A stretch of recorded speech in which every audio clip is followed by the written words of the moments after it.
الحق بالحق بسم الله الرحمن الرحيم إنما يريد الله ليذهب عنكم الرجس أهل البيت ويطهركم تطهيرا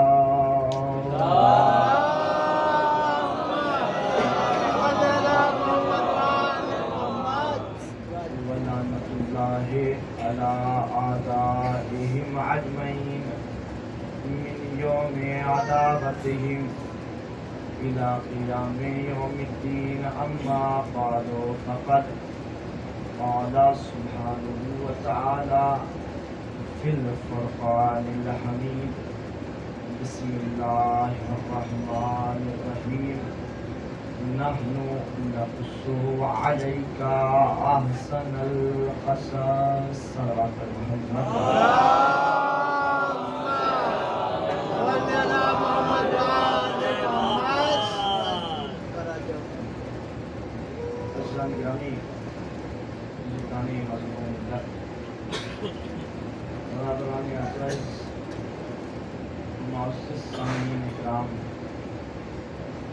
جیسا کہ آپ کے سامنے مستقل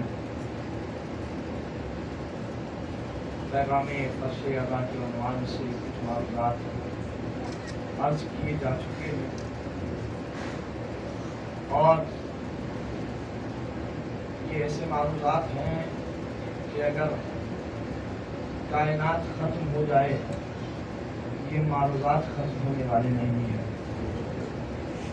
یہ ان کا ذکر ہے کہ لفظ ذکر ختم ہو جائے لیکن صاحبان ذکر مٹنے والے نہیں ہیں۔ یہ اس کا ماتم ہے کہ کائنات ختم ہو جائے لیکن یہ غم ختم ہونے والا نہیں ہے۔ آپ مجھے احساس رہتا ہے کہ پوری دن کی تھکاوٹ کے بعد اپنی تھکاوٹوں کو بھولنے کے بعد آپ فرش عزائے حسینی پر تشریف لاتے ہیں اور آنا بھی چاہیے۔ یہ وہ در ہے کہ جس پر تھکاوٹ ہوتی نہیں بلکہ تھکاوٹ مٹ جاتی ہے۔ میں بہت جلدی کچھ معروضات قرآنی اور نہج البلاغائی آپ کے سامنے عرض کروں گا۔ کل میں نے ایک جز کا فرش ادا کے ایک جز کا آپ کے سامنے تذکرہ کیا کہ فرش ادا کا ایک جز تھا پرچم حضرت ابوالفضل العباس علیہ السلام۔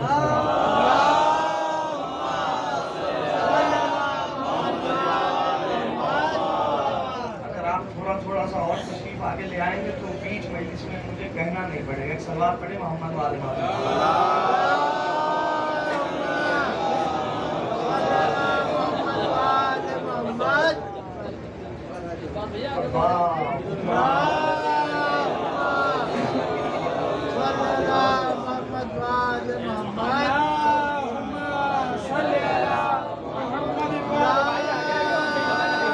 کہ کس کو آگے رہنا ہے کس کو پیچھے رہنا ہے۔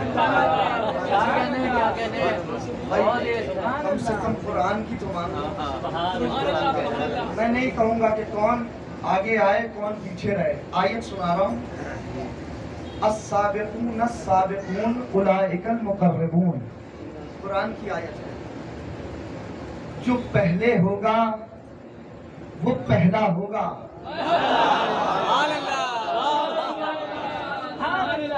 میں نے تو کچھ نہیں کہا۔ جو پہلے ہوگا وہ پہلا ہوگا۔ اور دوسرا ترجمہ اگلے ٹکڑے کا، جو پہلا ہوگا وہی سب سے قریبی ہوگا۔ اب اپنے ظرف کی بات کہ ممبر ہے رسول کا اور ممبر کے زیر نظر ہے ائمہ۔ جو پہلے آئے گا وہ ائمہ کے زیادہ نزدیک ہوگا، جو جتنا قریب وہ اتنا قریب۔ اب اپنے ظرف کی بات، کون پہلے آ کے قریب بیٹھ جائے کون بعد میں آ کے پیچھے بیٹھ جائے۔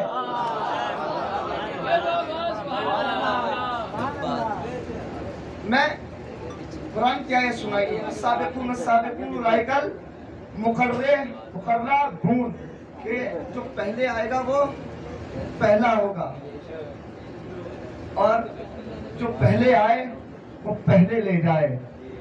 یہی دنیا کا نظام ہے، یہی دستور کائنات ہے، یہی قانون بشریت ہے۔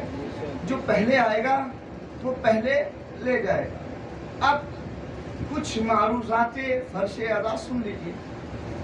رسول کی حدیث ہے کہ اطلب العلم من المہد الی اللحد، غور سے سنیے گا کہ آپ علم حاصل کرو گہوارے سے لے کر قبر کی گہرائی تک۔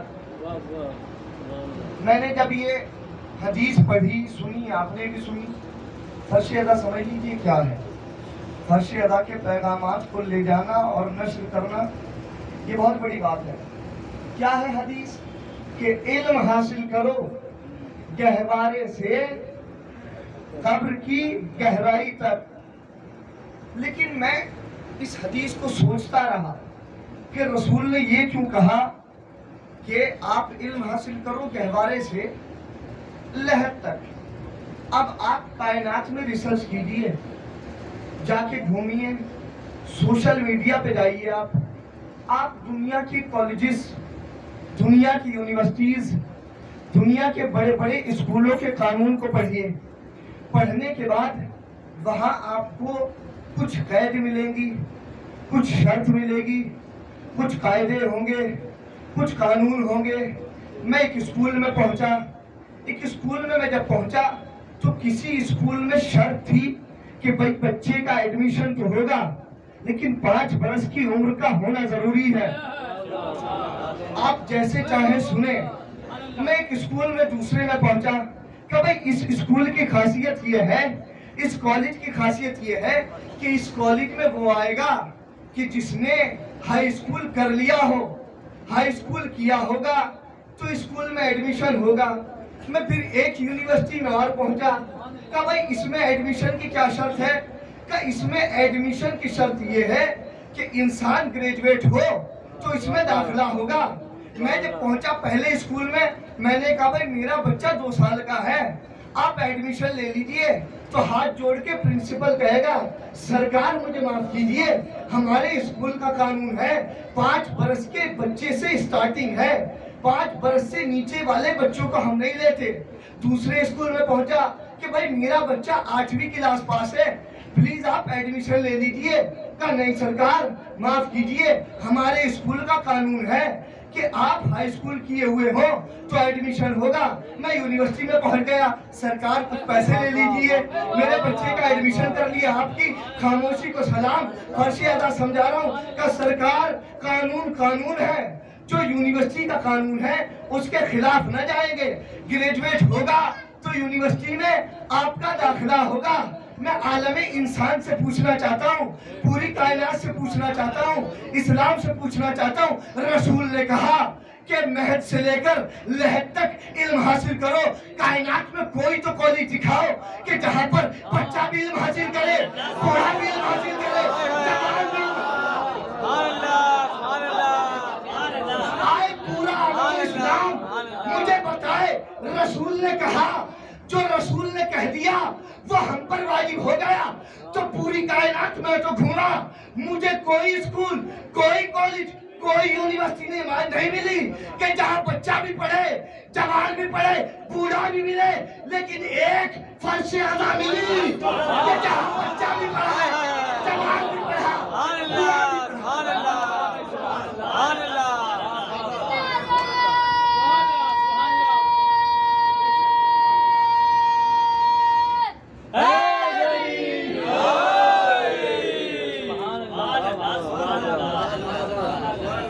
اب بتائیے کتنا مرتبہ ہے فرش ادا کا؟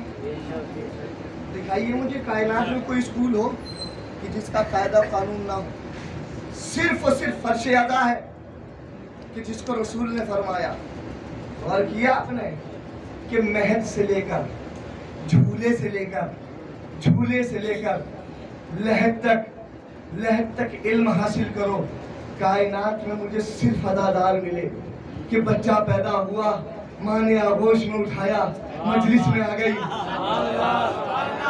بچے کو آغوش میں اٹھایا، فرش اعلیٰ پہ آ گئی، کہا کیوں؟ کہ میں آج سے تربیت کر کے بتاؤں گی کہ یہ حسینی ہے، یزیدی نہیں۔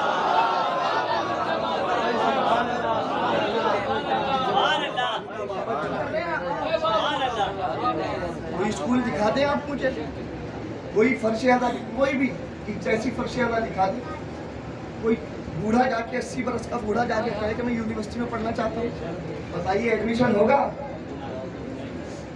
بھائی بینک والے بھی لون کینسل کر دیتے ہیں کہ تمہاری ایج زیادہ ہو گئی ہے، تمہاری عمر زیادہ ہو گئی ہے، اب تمہارا لون پاس ہونے والا نہیں۔ تو کائنات میں دنیا کسی بوڑھے کو کوئی اسکول داخلہ دینے کے لیے تیار نہیں، تو پھر رسول کی حدیث پہ اعلان کیسے ہو، عمل کیسے ہو؟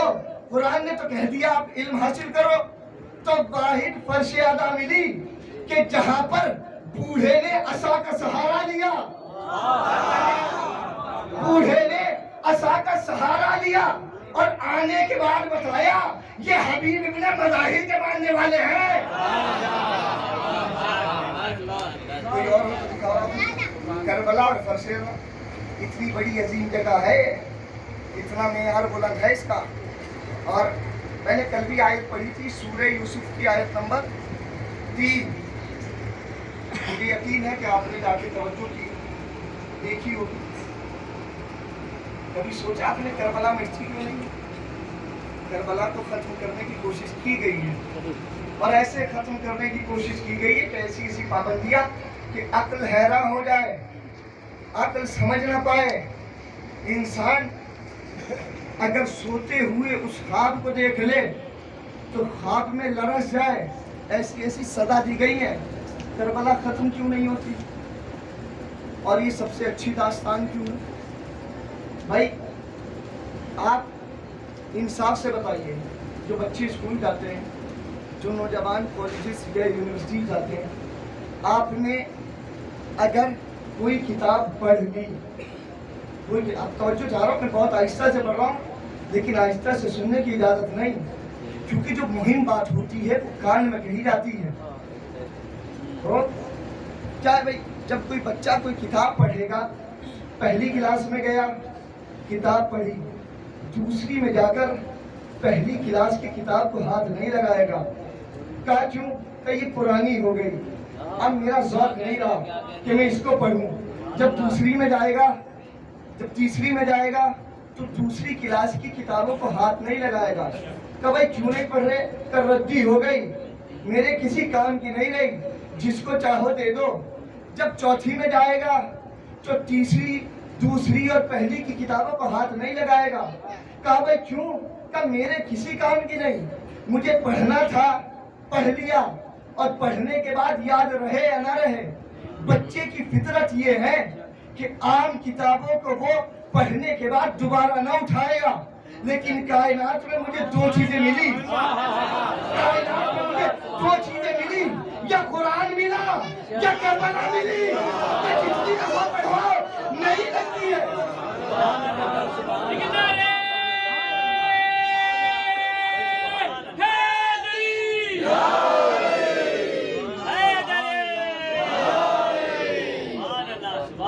آج تک بتاؤ جو میں سنا رہا ہوں ہر سال سنتے ہیں، لیکن جب بھی سنتے ہیں کہتے نئی بات تھی، نیا پہلو تھا۔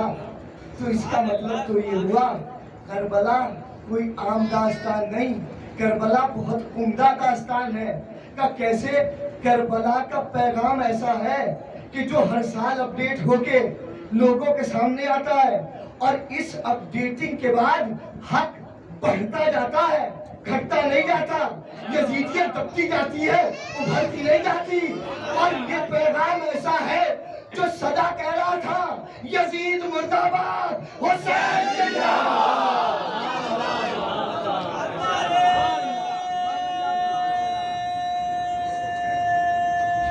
دونوں ہاتھ بلند کر کے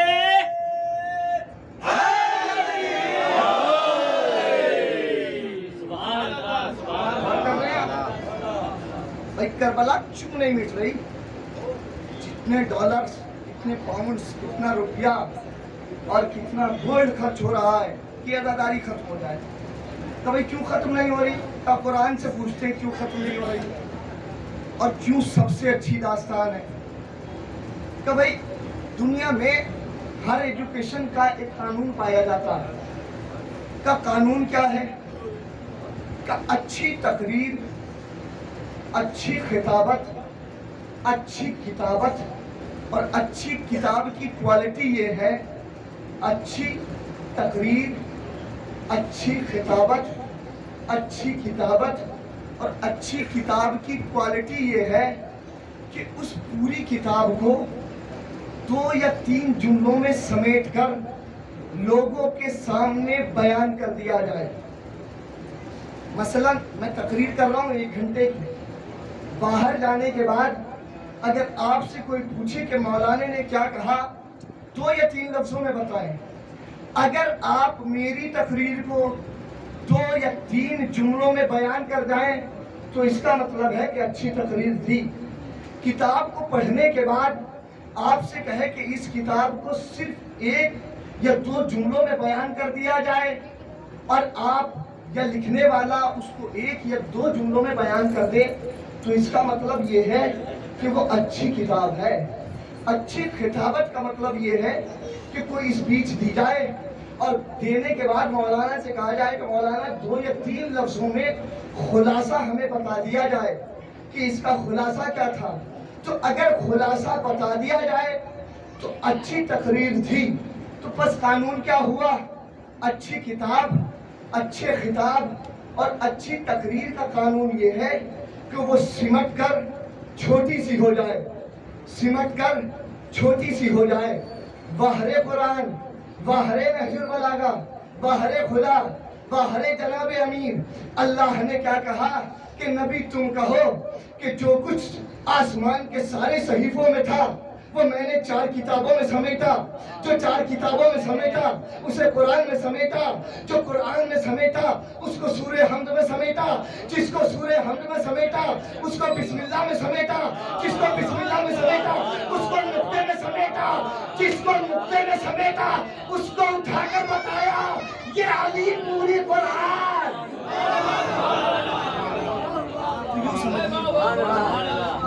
یوں سمجھیے کہ حسن اسلام اور حسن قرآن کو علی کہتے ہیں۔ علی کو کھولتے چلے جائیے، سارے صحیفے کھلتے چلے جائیے۔ اچھا، سب سے اچھا قصہ کیا ہے قرآن میں؟ پورا قرآن جب آپ پڑھیں گے تو مختلف قصے ہیں، کہانیاں ہیں۔ قصہ کا معنی ہے اردو میں کہانی۔ کیا ہے بھائی؟ کہ بھائی میں نے کہا نا، جو چیز سمٹ کر چھوٹی ہو جائے، تقریر ہو، کتاب ہو، کتابت ہو، تو اچھی تقریر، کتابت اور کتاب ہوتی ہے۔ تو بھائی اللہ نے جناب موسیٰ کا قصہ بھی بیان کیا، جناب عیسیٰ کا بھی قصہ بیان کیا، جناب یونس کا بھی قصہ بیان کیا، جناب سلیمان کا بھی قصہ بیان کیا۔ لیکن قصوں میں جب حسن یوسف کو بات آئی، جب جناب یوسف کا قصہ سنایا تو پہلی ہی 3 آیت میں، شروع کی جو 10 آیتیں ہیں ان میں سے 3 آیت پہ جا کے اللہ نے کہا یاد رکھنا، قرآن تو تم نے پڑھ لیا لیکن اب جو پڑھنے جا رہے ہو یہ سب سے اچھا قصہ ہے، یہ سب سے مہم قصہ ہے۔ پروردگار ایسی کیا بات ہے اس کے اندر کہ تو اس سے سب سے اچھا قصہ بیان کر رہا ہے؟ توجہ، آپ نے پڑھ لیا پورا سورہ یوسف کہ پروردگار تو ہی بتا، قانون تیرا، ہم تو بندے، تو نے خلق کیا، ہم مخلوق، تو نے ہمیں عزادار بنایا، ہم عزادار بن گئے، تو نے نبی کو ماننے کے لیے کہا، ہم نے نبی کو مانا، تو نے قرآن پہ عمل کرنے کے لیے کہا، ہم نے قرآن پہ عمل کیا۔ ایسا کیا ہے اس قصے میں کہ جو تو کہہ رہا ہے کہ ہم نے اس کو سب سے اچھا قصہ بیان کیا؟ تو مجھے نظر آیا اس پورے سورے میں 3 چیزیں پائی جاتی ہیں۔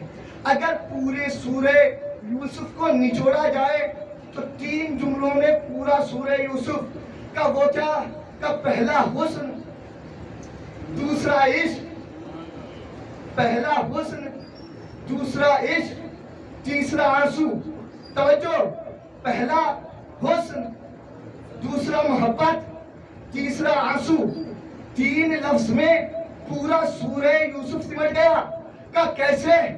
کا آنسو یعقوب کے، حسن یوسف کا، محبت زلیخا کی. تو قانون پتہ چلا جہاں پر بھی یہ 3 چیزیں پائی جائیں گی وہ دنیا کا سب سے اچھا قصہ ہوگا. کہ حسن محبت آنسو، حسن محبت آنسو. ہم سے کیا پوچھتے ہو کہ کربلا سب سے اچھا قصہ کیوں؟ کہ اس لیے کہ جو قرآن میں وہ کربلا میں کہ کیسے کہ حسن علی اکبر کا، حسن علی اکبر کا، حسن علی اکبر کا، محبت رسول کی، آنسو اداکاروں کے، کربلا سب سے اچھا قصہ.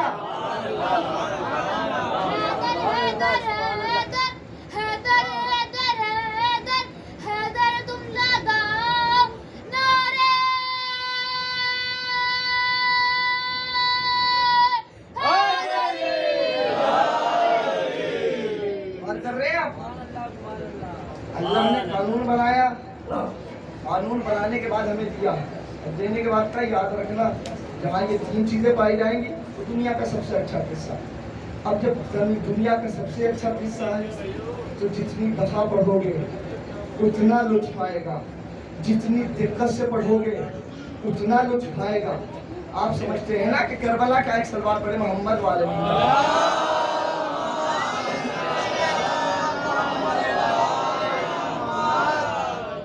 کربلا کے پیغامات بہت ضروری ہے کہ سمجھے جائیں. کیوں؟ قرآن بھی 2 حصوں پہ تقسیم ہے.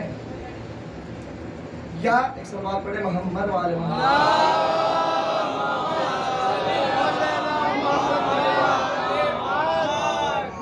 دنیا میں 2 رستوں کے سوا کوئی تیسرا رستہ ہی نہیں ہے. یا رستہ حق کا ہے یا رستہ باطل کا ہے. قرآن بھی 2 حصوں پہ تقسیم ہے. یا حقداروں کا تذکرہ ہے یا باطل پرستوں کا تذکرہ ہے. یہی ہے نا پورے قرآن میں آپ جگہ جگہ پڑھیے یا حق کا تذکرہ یا باطل کا تذکرہ.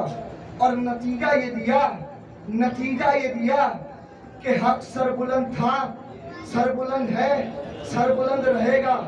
باطل مرداباد تھا، مرداباد ہے، مرداباد رہے گا. کربلا میں 2 محرم کو 61 ہجری کو 2 محرم کو کربلا میں قافلہ حسینی، سن لیجئے گا فرش ادا کا 5واں پیغام کہ کربلا میں 2 محرم کو آپ کی توجہ درکار، 2 محرم کو حسین کا قافلہ پہنچا. پہنچنے کے بعد انصاف سے بتائیے حسین ابن علی نے کربلا میں پہنچتے ہی پہلا کام کیا کیا؟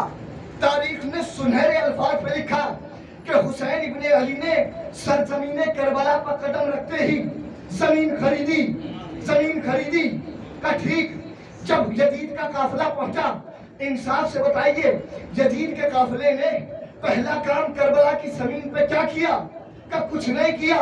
جو حسین نے زمین خریدی تھی اس کو قبض کر لیا، اپنے اندر کر لیا. تو پہلا پیغام تو ثابت ہو گیا. حسین نے زمین خرید کے بتایا کہ حسینیت غاصب نہیں ہے. یزید نے غصب کر کے بتایا کہ یزید غصب کرے گا. پہلا پیغام یعنی حسینی کلچر کیا ہے کہ دوسرے کا مال ہڑپ کرنا یہ حسینی سیوا نہیں. یزیدی کلچر نے بتایا کہ دوسرے کے مال پر نیت رکھنا جائز ہے. اسی کے خلاف جنگ تھی. اور 2 محرم کو ہوا یہ کارنامہ. کیا کارنامہ کیا ہوا ہے کہ جب خیمے ہٹائے گئے ہیں نا تو جناب عباس، حضرت ابو الفضل عباس علیہ السلام نے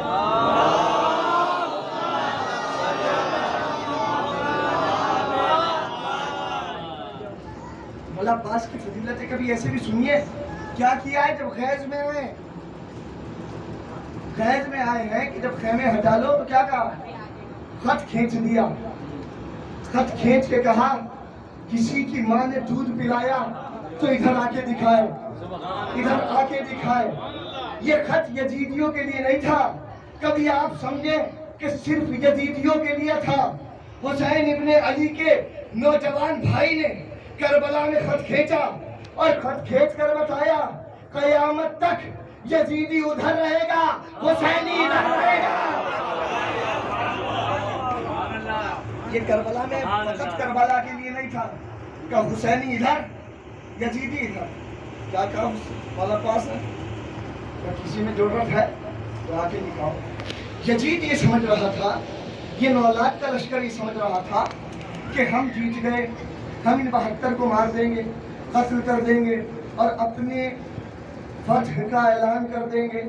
بھائی کربلا میں ہار اور جیت کا اعلان تو عباس نے خط کھینچ کر دیا تھا، خط کھینچ کر دیا تھا۔ کہا کیوں؟ کہ اعلان کر دیا عباس نے کہ میں نے خط کھینچ لیا، تمہارے پاس دولت، تمہارے پاس شہرت، تمہارے پاس پانی، تمہارے پاس حکومت، تمہارے پاس افراد زیادہ، تمہارے پاس ہتھیار زیادہ، تمہارے پاس میدے، تمہارے پاس بھالے، تمہارے پاس حکومت، تمہارے پاس سلطنت، تمہاری تعداد زیادہ، کہ ہماری تعداد کم، ہتھیار کم، سب کچھ کم، شہرت نہیں، دولت نہیں، کچھ بھی نہیں، نہ ادھر نہ ادھر، ادھر یقین کہ موت آئے گی، ادھر سب کو لالچ کہ انعام ملے گا۔ حسین ابن علی کے بھائی نے خط کھینچا اور کھینچنے کے بعد آہستہ سے بٹھا دیے گئے کہ بیٹھ جاؤ، ہار اور جیت کا اعلان تو ہم کر دیں گے۔ کہ کیسے؟ کہ عباس بیٹھ گئے خط کھینچ کر اور اعلان کرنا شروع کیا کہ اگر ہم 72 میں سے ایک ادھر گئے تو یزید جیتا، حسین ہارے۔ 9 لاکھ سے ادھر سے کوئی ادھر آیا تو حسین جیتا، یزید ہارا۔ تھوڑی دیر لگی تھی کہ کہتا ہوا آیا اور اعلان کرتا ہوا آیا کہ یاد رکھو حسین جیت گئے، یزید ہار گئے۔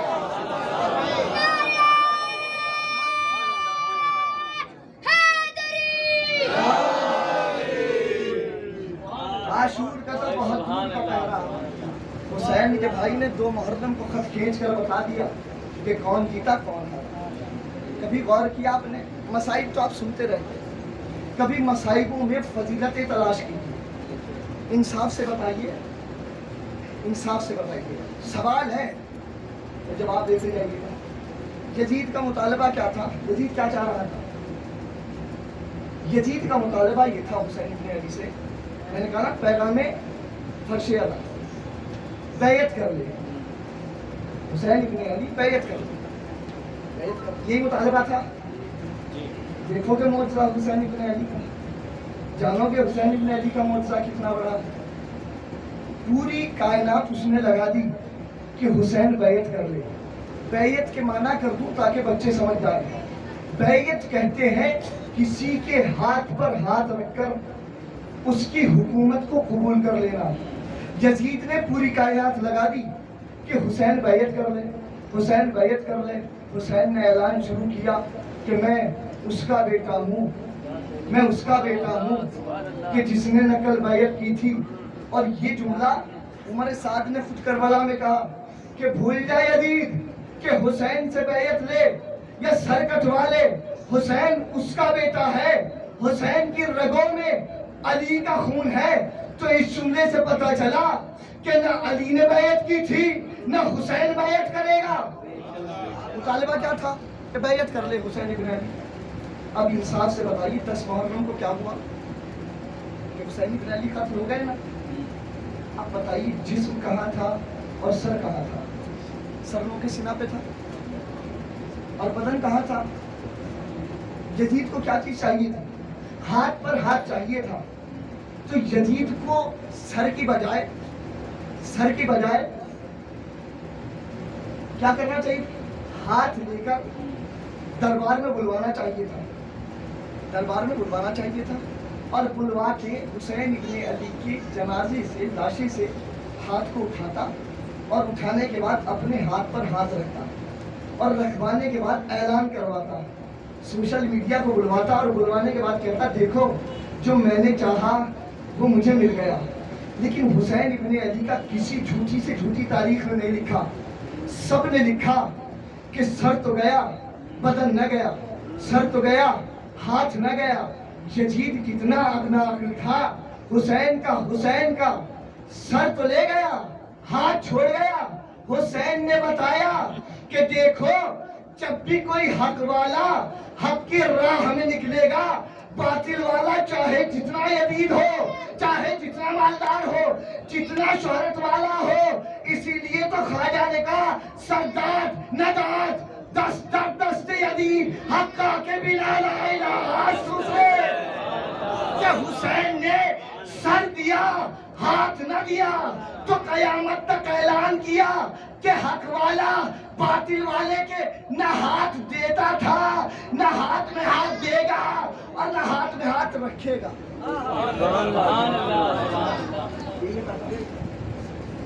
جا سکتا تھا، دیکھیں کیوں نہیں گیا، لیکن اس لیے نہیں گیا کہ حسین لاش کا بھی موضوع اور ہر عمل، یقین مانی کربلا کا ہر عمل پورے قرآن کی تفسیر ہے۔ کیا یہ کربلا جو واقع ہوئی ہے اس کی ابتدا کہاں سے ہوئی ہے معلوم ہے؟ غدیر سے، غدیر اور وفات رسول سے ہوئی۔ غدیر میں کیا ہے کہ غدیر میں ولایت علی کا اعلان ہوا اور اس ولایت علی کو سننے کے بعد کچھ مسکرائے کچھ گھبرائے۔ کہ بھائی گھبرائے کیوں اور مسکرائے کیوں؟ کہ اس کی دلیل آپ قرآن سے پوچھیے، قرآن بتائے گا کہ کون مسکرائے گا اور کون گھبرائے گا۔ کہ بھائی ظرف کی بات ہے، چاہے گھبرا لو چاہے مسکرا لو، پاک ظرف ہوگا تو مسکرائے گا، ظرف نجس ہوگا جو گھبرائے گا۔ تو پیمانہ تو رسول نے بتا دیا، جو لوگ گھبرائے ان میں سے ایک اٹھا، اٹھنے کے بعد کا یہ پیغام آپ نے اپنی طرف سے دیا یا خدا کی طرف سے؟ کہ میں نے اپنی طرف سے نہیں کہا، یہ تھا خدا کا پیغام، یہ تھا خدا کا پیغام۔ کہ اگر خدا کا پیغام تھا تو میں ہلاک ہو جاؤں، چند قدم چلا تھا یہ ہلاک ہو گئے۔ دشمن کس کا تھا؟ جناب امیر کا۔ جنگ بدر میں جائیے، اس کا نام بھی حارث، جنگ بدر میں ایک حارث، جو حارث وہاں تھا وہ دشمن تھا اللہ کا۔ علی نے دیکھا کہ اللہ کا دشمن، علی نے قتل کر دیا۔ میں تو فلسفہ سمجھ نہ پایا، دو حارث ملے، ایک اللہ کا دشمن ایک علی کا دشمن۔ جب اللہ کا دشمن ملا تو علی نے قتل کر دیا، جب علی کا دشمن آیا تو اللہ نے قتل کر دیا۔ تو اللہ نے بتایا یاد رکھنا قیامت تک جو میرا دشمن اسے علی مارے گا، جو علی کا دشمن اسے میں ماروں گا۔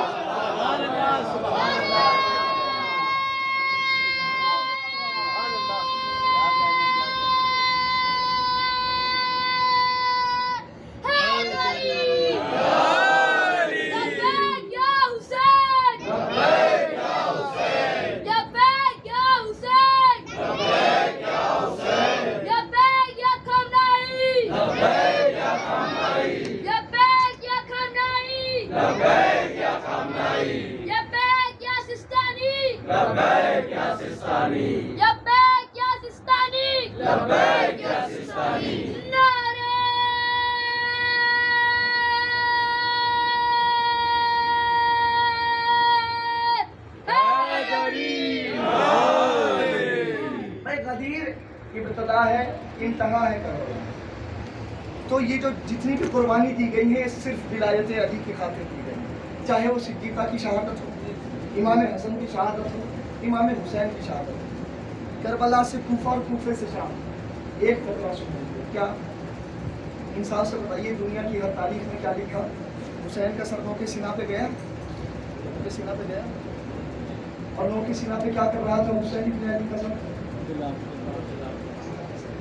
زور سے بولیے، کیا کر رہا تھا؟ قرآن کی تلاوت۔ اور کون سے سورے کی تلاوت کر رہا تھا؟ سورہ کہف، سورہ کہف کی تلاوت کر رہا تھا۔ کون؟ علی کا لاڈلا بیٹا۔ سر کٹ گیا، نو کے سینہ پہ چڑھ گیا، قرآن پڑھ رہا تھا، قرآن پڑھ رہا تھا، قرآن بول رہا تھا، ہادی کو دیکھ رہا تھا، ہدایت کے پاس تھی، حق پڑھ رہا تھا، روشنی کو دیکھ رہا تھا، چاند کے اوپر چاند تھا۔